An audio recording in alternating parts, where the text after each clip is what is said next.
tu viens de parler d'interaction, il y en a dès le début, hein, mais il est vrai qu'il y a quand même deux volets qui sont le renseignement en répondant à des questions, y compris des questions simples, hein, où, quand, comment, ouverture, fermeture, handicap, etc., etc. Mais il y a aussi une idée d'engager le public. J'utilise le mot parce qu'il est nommé sur votre page projet, associé notamment au travail de l'avant-visite. Tu évoquais tout à l'heure l'avant, le pendant, l'après. Donc il me semble que le musée de Cluny, c'était plutôt l'avant, mais qu'il y avait aussi cette volonté peut-être de faire s'engager le public, c'est ça ?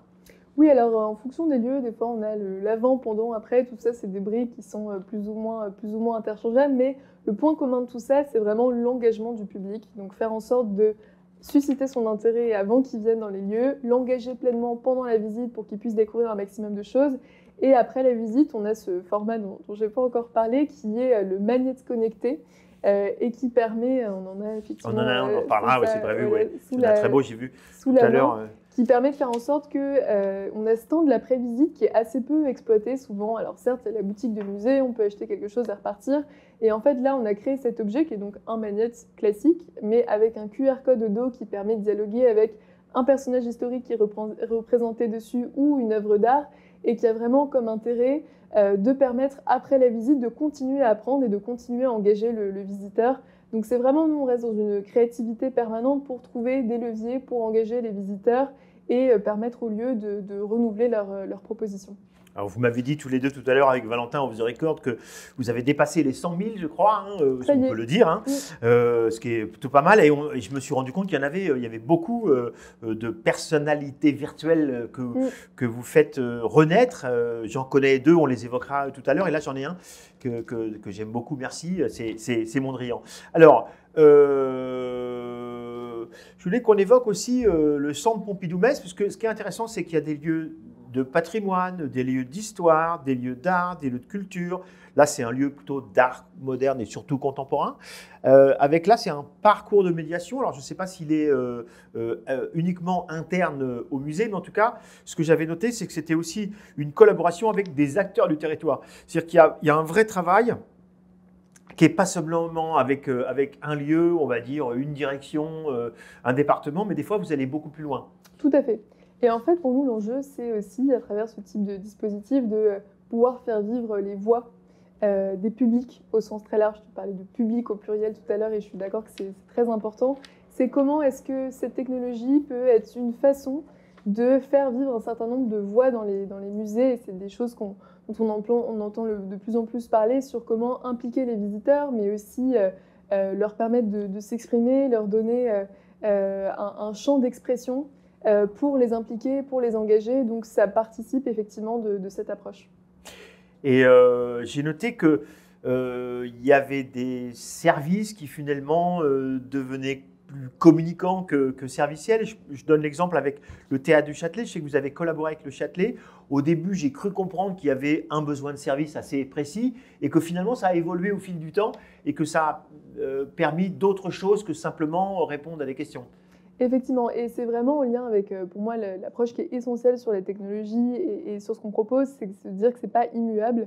Et c'est là pour évoluer, pour s'adapter aux besoins avec une approche vraiment itérative. Et donc c'est ça qui est chouette dans un certain nombre de collaborations qu'on a avec effectivement des musées, des lieux de spectacle vivants, c'est que le dispositif évolue avec les envies des équipes, les envies du public. Et donc souvent, effectivement, on commence par une brique, un type de projet, puis on évolue vers d'autres. Et ça permet vraiment d'enrichir l'expérience.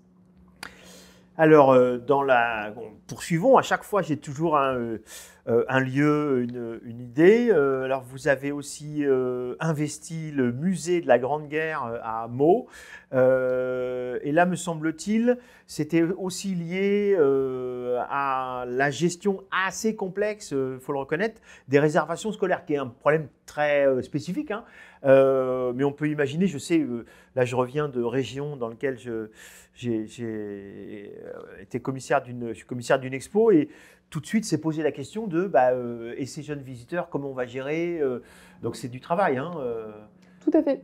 Avec un enjeu là, qui était vraiment de pouvoir accompagner les enseignants pour faire en sorte qu'ils aient un maximum réponse en temps voulu à leurs questions et qui soient vraiment guidés avec du contenu tout au long de la réservation. Et cette envie d'accompagner les enseignants et d'aller un peu plus loin sur l'aspect éducation, c'est quelque chose qui est assez au cœur de notre développement actuellement, puisque en fait, finalement, on se mobilise sur comment est-ce qu'on peut utiliser l'intelligence artificielle pour faire en sorte de faciliter l'accès aux connaissances. Donc l'accès aux connaissances, ça marche dans le contexte muséal, mais aussi il y a ce contexte d'éducation qui est assez intéressant. Et donc en ce moment, on a différentes expérimentations avec des acteurs de l'éducation et aussi des éditeurs pour pouvoir utiliser le même type de technologie où on met un contenu dans une intelligence artificielle générative pour pouvoir ensuite répondre à des questions d'élèves, mais aussi leur poser des questions pour les faire réfléchir, donc les engager et leur permettre d'avoir d'autres modes d'accès aux connaissances, puisqu'on croit vraiment à ce que l'intelligence artificielle peut apporter à la circulation des savoirs et à la démocratisation de l'accès aux connaissances. C'est intéressant en effet de mentionner que quand on s'occupe des réservations scolaires, on ne s'occupe pas uniquement des jeunes, mais aussi des accompagnants, c'est-à-dire des enseignantes et des enseignants.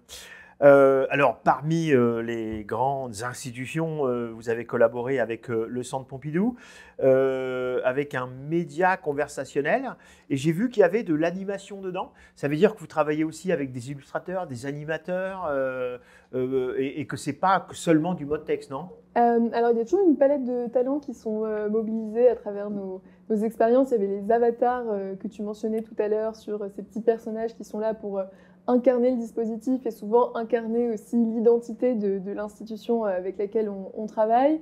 Et on a souvent, bah oui, même là sur les magnettes, c'est une illustratrice qui produit à chaque fois l'ensemble des magnettes. Donc il y a toute une galaxie de talents autour de ce qu'on propose et qui viennent enrichir les dispositifs.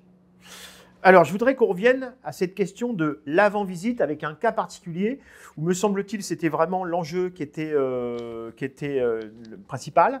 Je pense au Petit Palais. Si on développait cette question de l'avant-visite, à quoi ça correspond exactement l'avant-visite? C'est pas simplement connaître l'heure, la date, la réservation. Ça va, j'imagine, un peu plus loin. Et notamment, si on prenait ce cas de figure, le Petit Palais. Le Petit Palais, c'est un des premiers musées avec lesquels on a déployé ce dispositif, donc ça remonte à plusieurs années maintenant. Et en fait, l'avant-visite, c'est un enjeu important puisque un visiteur qui n'a pas de réponse à sa question, c'est potentiellement un visiteur qui ne viendra pas. Et donc, il y a quelques années, on avait conduit une étude, on avait interrogé un nombre important d'institutions, on leur avait envoyé un mail et on s'était rendu compte qu'il y avait à peu près 40% des institutions qui répondaient par mail, et donc ça veut dire que c'est autant de messages qui sont perdus dans la nature et de personnes qui ne vont pas se rendre dans les institutions, et à la fois c'est quelque chose d'extrêmement chronophage pour des chargés de communication ou d'accueil des publics de s'interrompre tous les X minutes pour répondre aux questions des visiteurs. Donc c'est vraiment à cet endroit-là qu'on cherche à se placer pour faire en sorte de pouvoir, sur tout ce qui est des questions assez simples mais sur lesquelles les publics ont souvent besoin d'une réassurance, pouvoir répondre instantanément dans plusieurs langues et permettre au contraire aux équipes de se concentrer sur les cas qui demandent plus d'accompagnement et plus d'intervention. Alors, les choix multilingues, on les retrouve de plus en plus au fil du temps où on avance, notamment pour le MACVAL, avec son musée et sa partie exposition temporaire. Là, il y a aussi la volonté un petit peu de faire découvrir la programmation aux visiteuses et visiteurs dans l'échange de la conversation. C'est ça, pas simplement de répondre à la question, mais aussi d'aller beaucoup plus près des œuvres, j'ai envie de dire. Oui, dans cet enjeu d'accès à la culture avant la visite, il y a effectivement s'assurer que le visiteur ait tous les éléments matériels, on va dire, pour venir, mais déjà lui donner un avant-goût de ce qu'il va découvrir sur place. Et donc souvent, il y a du contenu déjà de médiation avant la visite qui accompagne le dispositif.